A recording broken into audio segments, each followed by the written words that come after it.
अगर आप एक .NET डेवलपर हो और आप इंटरव्यू देने जा रहे हो तो ये वीडियोस आपके लिए है। इस वीडियो में आज हम ऐसे क्वेश्चन डिस्कस करेंगे जो अक्सर हर इंटरव्यू में पूछे जाते हैं। तो चलिए शुरू करते हैं। सबसे पहला क्वेश्चन ये पूछा जाता है, ये अक्सर पूछा जाता है कि आपने API बना दिया और उसको डिप्लॉय करने के बाद वो स्लो हो गया, उसके परफॉर्मेंस डाउन हो गई, तो आप सबसे पहले क्या चेक करेंगे? ये क्वेश्चन अक्सर पूछा जाता है इंटरव्यू में। तो सोचिए, अगर ये क्वेश्चन आपसे पूछा जाए तो आप क्या आंसर देंगे? तो let me show the answers. तो आप सिंपल ये बता सकते हो कि इसमें हमारे साथ मल्टीपल केसेस होते हैं। सबसे पहले हम डेटाबेस क्वेरीज चेक करेंगे, उसके बाद हम मिसिंग इंडेक्सेस चेक करेंगे, उसके बाद we will check if we have unnecessary data and then we will check logs and queries logs, memory usage, ये हम बाद में चेक करेंगे। अब सबसे पहला जो हमारे साथ है डेटाबेस क्वेरीज। अब इसका क्या मतलब है? क्वेरीज हमारे साथ सिंपली एक क्वेश्चन होता है जो हमारे एप्लीकेशन डेटाबेस से पूछा जाता है। लेट्स सपोज अगर क्वेरी हमारे पास है कि give me all users from this tables. अब अगर इस क्वेरी को सही तरीके से नहीं लिखा गया हो, मतलब प्रॉपर्ली ऑप्टिमाइज नहीं हो, तो चांसेस है कि ये क्वेरी डेटाबेस से जब भी डेटा पिच करेंगे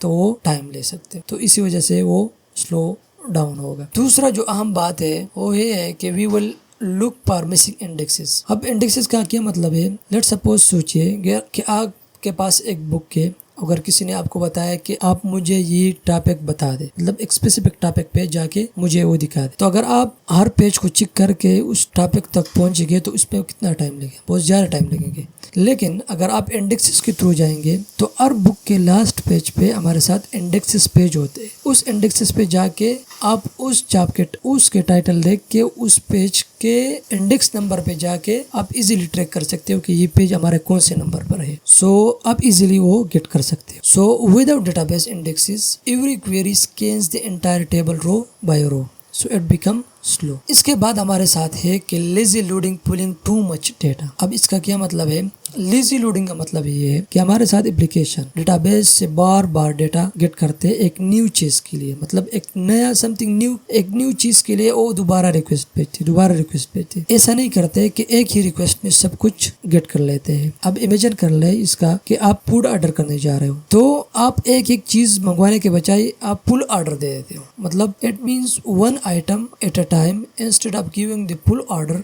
एट वंस। सो आप ऐसा करो, सारे ऑर्डर देते हो। ऐसा नहीं करते हो कि एक चीज पहले मंगवा लेते हो फिर बाद में दूसरा फिर तीसरा, इस तरह नहीं होता। आप जो भी ऑर्डर करते हो आप सारा कुछ एक ही ऑर्डर में देते हो, तो सब कुछ आपको इजीली पहुंच जाता है। तो ये भी हो सकता है कि हमारे साथ लीजी लोडिंग पुलिंग की वजह से हमारे साथ API स्लो। इसके बाद जो फाइनली हमारे साथ वो है we will look for n+1 problem which is hidden in your link Q. अब इसका क्या मतलब है? अब लेट्स सपोज हमारे साथ एक क्वेरी है जो कि 100 आइटम्स ले देते। अब उसके बाद हमारे पास एक दूसरा क्वेरी है जो वही आइटम्स वही दोबारा 100 आइटम्स गेट कर लेते, तो ये हमारे पास 101 डेटाबेस हो गया। ये हमारे साथ 1 नहीं हुआ, हमारे साथ ये जो इसको कहते हैं 101 database call instead of 1। So link Q is the way of C# developer write queries inside the code, so it looks clean, it looks clean but can hide this problem. So you can easily answer this question like we will check first database query, then we will check for missing indexes, after that we will check n+1 problem, and then we will check logs, slow query logs and memory usage. So you can easily answer to this question. इसके बाद जो हमारे साथ question है हमारे साथ है कि you need to handle 10,000 plus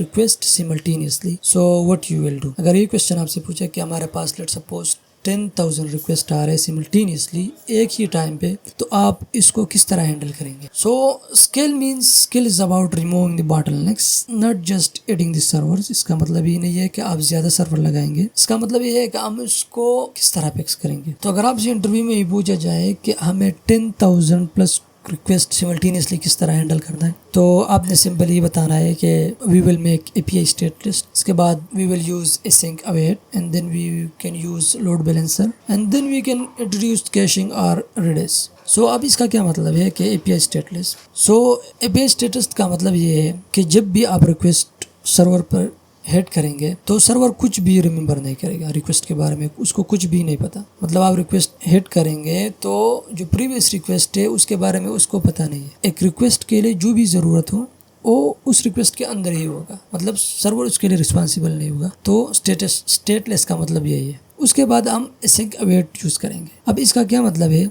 जब भी हमारा कोड डेटाबेस को कॉल करता है या एक्सटर्नल सर्विसेज को कॉल करता है तो हम असिंक अवेट यूज़ करते हैं। सो असिंक अवेट क्या करता है कि असिंक अवेट को जो हमारे पास थ्रेड होते हैं वो दूसरा काम शुरू कर देता है। जो रिक्वेस्ट उसने हिट की है, जिस डेटाबेस रिक्वेस्ट उसने हिट की है उसके लिए वो वेट कर रहा है। इस तरह नहीं होता कि उसने रिक्वेस्ट भेजी और वो उसका वेटिंग कर रहा है, बाकी कुछ नहीं कर रहा है। इस तरह नहीं है, वो उस रिक्वेस्ट का वेटिंग भी कर रहा है और जो बाकी काम है वो भी कर रहा है। इसका मिसाल इस तरह है कि अगर एक वेटर है हमारे पास जो मल्टीपल टेबल हैंडल कर रहा है, वो सारों से ऑर्डर ले लेता है। इस तरह नहीं है कि एक ही टेबल से रिक्वेस्ट लेके उस पे खड़े हो जाए, इस तरह नहीं होते। वो सारों टेबल से रिक्वेस्ट ऑर्डर लेके फिर चला जाता है। तो असिंक अवेट इसी तरह काम करते हैं। इसके बाद हमारे साथ एक लोड बैलेंसिंग के लोड बैलेंसर हमारे पास एक बैलेंसर है। इसमें इस तरह होता है कि रिक्वेस्ट आ रहे हैं, बहुत सी मल्टीपल रिक्वेस्ट आ रहे हैं, तो वो हमारे सर्वर पे डिवाइड करते हैं। मतलब इवनली वो डिवाइड, लेट्स सपोज अगर हमारे पास 4 सर्वर है और 10,000 रिक्वेस्ट, लेट्स सपोज हमारे पास 5 सर्वर है और 10,000 रिक्वेस्ट आ रहे हैं, so each server will handle 2,000 request पर सर्वर। सो लोड बैलेंसर का यही काम होता है। उसके बाद हमारे पास we will using Redis caching.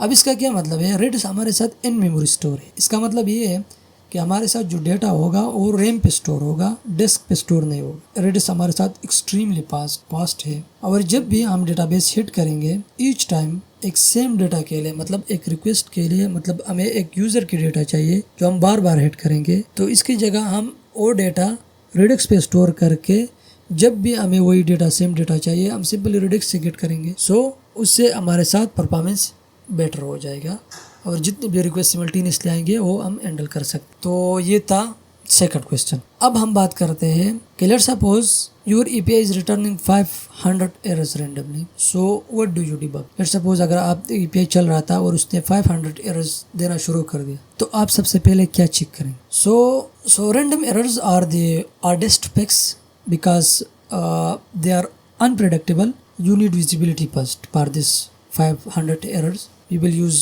global exception. तो अगर इंटरव्यू में आपसे ये क्वेश्चन पूछा जाए तो आप क्या आंसर दें, तो सिंपली हम iLogger चेक करेंगे, उसके बाद हम global exception handling middleware check करेंगे, इसके बाद हम स्टेट ट्रेस आइडेंटिटी चेक करेंगे, उसके बाद लास्ट पे हम reproduce locally with the same data और पेलोड। अब हम एक एक को एक्सप्लेन करेंगे कि इसका क्या मतलब है। तो structure login with the iLogger, इसका मतलब ये है iLogger हमारे साथ एक .NET built in login tools है। अब स्ट्रक्चर लॉगिन क्या क्या मतलब है। स्ट्रक्चर लॉगिन का मतलब ये है कि ये हमारे साथ एक प्लेन टेक्स्ट के बजाय एक हमारे साथ एक कंसिस्टेंट फॉर्मेट में हमारे साथ डेटा देते हैं, जो कि हम इजीली सर्च भी कर सकते हैं और फिल्टर भी कर सकते हैं। इसका मतलब ये है कि आप एक स्प्रेडशीट के बजाय आप नोटबुक पे लिखते हैं। तो as compare to notebook and spreadsheet, which one is easy, which one you can simply take query like where you can filter and search easily. So iLogger हमारे साथ एक .NET built-in login tools है जो हमारे साथ structure login हमको देते हैं। The second point we will use global exception handling middleware। इसका मतलब ये है कि middleware हमारे साथ एक ऐसा कोड होता है जो कि हर सिंगल रिक्वेस्ट जब भी हिट होता है तो एंड पॉइंट से पहुंचने से पहले हमारे साथ ये मिडलवेयर की कोड रन होगा। It's like security check point at an airport. So global exception handlings catch any error that your code does not handling, so nothing fails silently. इसके बाद हम स्टैक ट्रेस चेक करेंगे। Stack trace हमारे साथ एक error की full story होता है जो कि हमें बताता है कि exactly which line of the code failed and where the function that was called to get there. So it's like retracing your steps to find where you dropped your keys. And finally we will check reproduce it locally. So bring the same data or request to your own machine and trigger the error. A bug you can reproduce is a bug you can fix. तो ये था हमारे साथ इस video में। अगर मैं आपको और क्वेश्चन भी बता दूँ तो ये वीडियो बहुत लंबी हो जाएगी। आने वाली वीडियो में हम बाकी जो क्वेश्चन रिमेनिंग है वो हम इंशाल्लाह डिस्कसिंग करें। तो ये था आज के इस वीडियो के लिए। Thank you so much.